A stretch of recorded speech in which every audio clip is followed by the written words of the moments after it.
Let's go. This is the post game.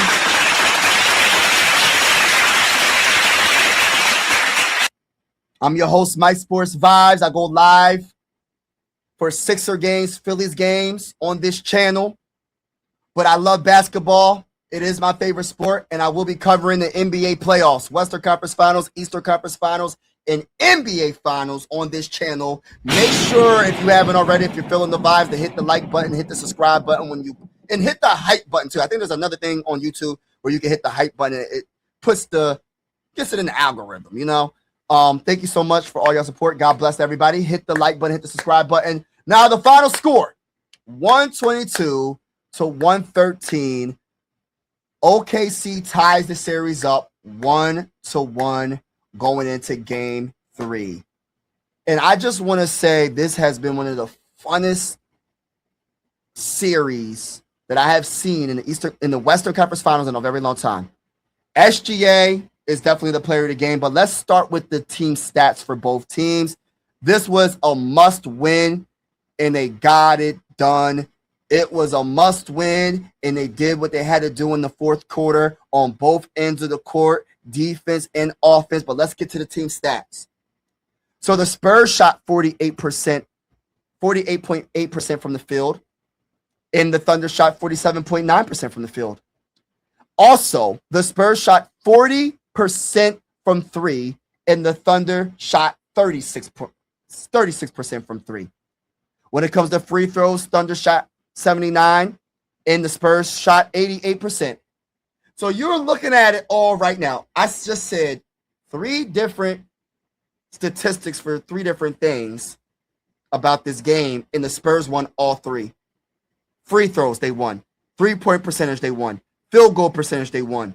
But let me tell you, before I even get to it, I'm going to tell you right now, sneak peek, the reason why the Thunder won this game, defense. Defense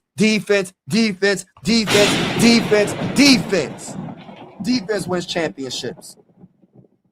All right, let's get to another category. The Spurs won in total rebounding, 45-41. Let's keep going, y'all. Spurs dominated in every aspect, except for when we get to defense.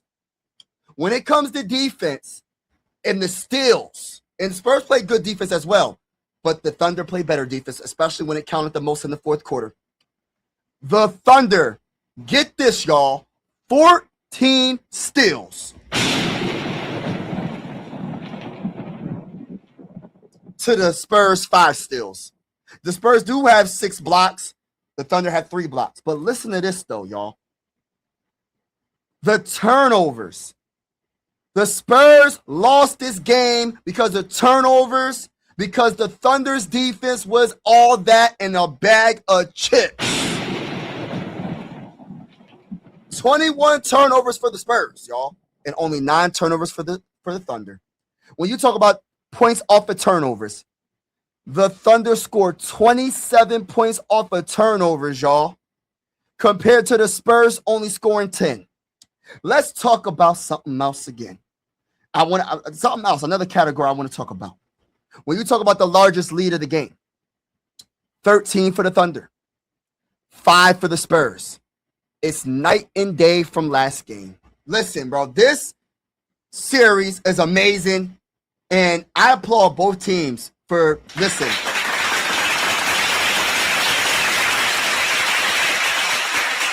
I do feel a little bad that Dylan Harper got hurt, but injuries are part of the playoffs. It does happen. Fox hasn't played. Dylan Harper went out. I don't know if it was in the third quarter, fourth quarter. I forgot what quarter it was, but he left the game. Hopefully he's okay. Hopefully Fox is good for game 3. But injuries are part of the game. I don't want to hear no excuses from the Spurs fans. Oh, well, Dylan Harper was hurt. That's why we lost. You might be right. But at the end of the day, nobody would say that if the Thunder, listen, injuries are part of the game. It is what it is. It happens. Unfortunate truth, next man up mentality, and the Thunder got the dub. They got the dub. Put the W's in the chat for the Thunder. Now, as a Sixer fan, because y'all know I'm a Sixer fan, I got to keep it real, man. When it comes to multiple players that is being productive on the Thunder, Mainly Jared McCain. He was breaking for chicken a lot of the time, but he made a lot of clutch threes as well. And then you see Isaiah Joe. I'm like, bro, man, how are these players not on the Sixers right now? But that's another story for another day. Let's talk about the player of the game, SGA. He was better in this game offensively. He made a few defensive plays as well. This is why I will always choose a two-way player over just a one-way player. Listen, high-level defense, high-level offense. In 38 minutes, he scored 30 points, 12 of 24 from the field. He was bricking for chicken from three. He was 0 for 3, but he only shot 3. He didn't just keep chucking up threes. That's what I love about SGA. 4 rebounds and 9 assists. So he was facilitating. Almost had a 30-plus point triple-double, 1 assist away from, not triple-double, a double-double. My bad. Not triple-double. 1 assist away from a double-double. So he also had 1 steal and 2 blocks. He had only 1 turnover the whole entire game. So he just had a great game overall. SGA, shout out to you, bro. A great bounce back game for you in this game. Jalen Williams, another player that I think is still hurt. You know, ain't no excuses. We in the Western Conference Finals. He only played 10 minutes. You know he's hurt. He got to be hurt. For him to only play 10 minutes, he's hurt. So that's the cancel out for all the Spurs fans that say, oh, well, they only won because Dylan is not playing. Fox ain't playing. Well, Jalen Williams is a heck of a player as well, and he only played 10 minutes. So I just want to put that out there. When it comes to Dirk, I love his hustle. I love his defense. 8 points in 16 minutes. Holmgren, 13 points in 27 minutes. Played good defense as well. The guy that I want to give a lot of credit to is AJ Mitchell. Hold on. Let me get to my other screen real quick. Hold on. Let me get to my other screen. Let's go back to the Thunder. All right, so AJ Mitchell. AJ Mitchell is starting to be one of my favorite players on the Thunder, bro. I love the way he plays the game of basketball. He's always making a play defensively or something. He's doing something, bro. AJ Mitchell, 12 points in 26 minutes. He shot the ball 14 times. He was breaking for chicken a little bit. 4 of 14 from the field. 3 of 9 from 3. He had 6 rebounds, 3 assists, no turnovers, and 2 steals. Jared McCain, a former Sixer. Jared McCain scored 12 points, 4-6 from the field, 4. Hold on, my bad. Hold on, no, my bad. All right, so Jared McCain was my bad. I messed up. AJ Mitchell, I'm sorry, I messed up. AJ Mitchell scored 10 points. He was 4 of 8 from the field, and he had 4 steals and 1 block. My bad on that. He had 2 assists. Jared McCain scored 12 points, and he was 4 of 14. He was the one bricking for chicken. So my bad. I looked at the screen wrong. He was 3 of 9 from 3. He had 6 rebounds, 3 assists, and he had 2 steals. But getting back to AJ Mitchell, I love the way he plays, bro. 4 steals, bro. 4 steals, bro. Amazing defensively. Also, Alex Caruso with 17 points off the bench is amazing. 5 of 7 from the field. 3 rebounds, 5 assists, no turnovers, 1 steal, elite defense. Jalen Williams, number 6, not Jalen Williams, number 8, coming off the bench, gave you 6 points, 3 rebounds, 2 assists. Their bench is all that. They had 4 players off their bench with double figures, bro. 10 points from AJ Mitchell. Jared McCain with 12 points. Carson Wallace. I forgot about Carson Wallace. Carson Wallace with 12 points. He was 4 of 6 from 3. 4 of 6 from the field. 4 assists. 4 assists, 4 rebounds, 4 steals, bro. They're playing great defense. Wallace had some great moments of the game as well, playing both ends of the court. Defense won this game, and the bench for OKC, in my opinion, won this game. The bench for OKC outplayed the bench of the Spurs. The bench for OKC was simply fantastic for most of the game, and they have multiple players that it's not just about offense, it's about defense. I'm going to keep on saying it because it's a freaking fact. It's a fact. It's a fact. The steals at great time. The great moments of the game in the fourth quarter. I mean, come on. Wallace was amazing. Mitchell was amazing. Even McCain in the passing lanes. I'm telling y'all, their bench was fantastic. Outstanding performance by the bench of OKC. Yeah, led by SGA. Hartenstein gave him 10 and 13 rebounds, so he had a double-double. So shout out to Hartenstein. Man, this was a good team win. This was a great team win. They needed it. Now, getting to the Spurs, right? Just my opinion from a Sixer fan perspective. Victor Wembanyama shot 50% from the field. I think the Thunder were very, very aggressive when it comes to guarding him and not letting him do whatever he wanted. And they made it hard for him to score them 21 points. He had 17 rebounds. This guy is simply amazing. Even in a game where he wasn't as dominant like you will think he would be, right? He's the best player in the NBA, in my opinion. 21 and 17, bro, with 6 assists. He did have 4 turnovers. That goes to show you what the Thunder were doing, bro. The Thunder were amazing defensively. I got to keep saying it because I want other people to understand that defense wins championships.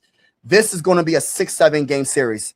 Honestly, I hope it goes 7. I don't want this series to be short. I want this series to go 7 because I love basketball and I love these two teams going at it. I love it.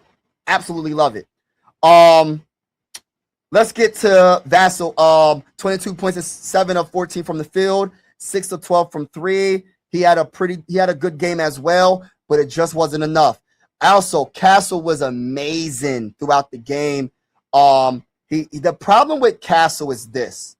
I love Castle's game, but Castle got to stop turning the ball over. Yes, the defense for the Thunder is making it happen. Obviously, I got to give them credit because of defense, But at the same time, Castle, you're turning the ball over way too much, bro. 9 turnovers in this game, bro. You had like 13 turnovers last game. You still won because Victor Wembanyama scored 40 and 20. But still, you got to stop turning the ball over so much, bro. I know the ball's in your hands a lot. Maybe you're going to have to I don't know, man. You're going to have to stop turning the ball over. But he did score 25, 10 of 17 from the field, 1 of 6 from 3, 5 rebounds, 8 assists. But the 9 turnovers is what's really hurting the team. You're turning the ball over way too much. Like 9 turnovers is a lot, bro. So you had so altogether in 2 games, you probably got over 20 turnovers in 2 games, bro. You got over 20 turnovers in 2 games, Castle. You got to step up when it comes to taking care of the basketball, man. You got to step up. So Dylan Harper played 25 minutes, 12 points, 5 of 10 from the field. He's such a good player as a rookie. I got a lot of respect for him. I just hope he's all right. Hopefully he's good. Julian had 8 points in 36 minutes. He's going to have to be more efficient from 3. He was 1 of 7 from 3. He was bricking for chicken from 3. He has to step up. He has to step up making them threes. They're going to San Antonio for game 3. They did their job. They stole game 1. And I love this. I love that this is tied up. Listen, I'm not cheering for either team really, but I didn't really want the Spurs to win this because I didn't want it to be like, oh my gosh, the series is pretty much over. Like I wanted this to go 7 games. Now, I really don't care who wins. I'm going to say that again, but I want this to go 7 games. This is great basketball to watch. If you're a basketball fan, even if you're a casual basketball fan, this is the time to watch basketball right here, right now. This is the time. This is amazing. But that's pretty much it, man. I want to say everybody in the building, God bless to each and every one of y'all. God bless to y'all. Have a wonderful night. Shout out to my bull Nick in the building. Shout out to everybody else in the building. Make sure when y'all before y'all leave, hit the like button. Also hit the subscribe button. Yes, I am a big time Sixer fan, but like I said, sports are designed to bring us together, not separate us. And even though I'm a Sixer fan, you are welcome to the YouTube family. And yeah, man. Till next time. Let's go I said let's go Sixers. Yeah, let's go Sixers, even though the Sixers ain't nowhere to be found. They're in Cancun, they're on vacation. But I'm out, y'all. Good night.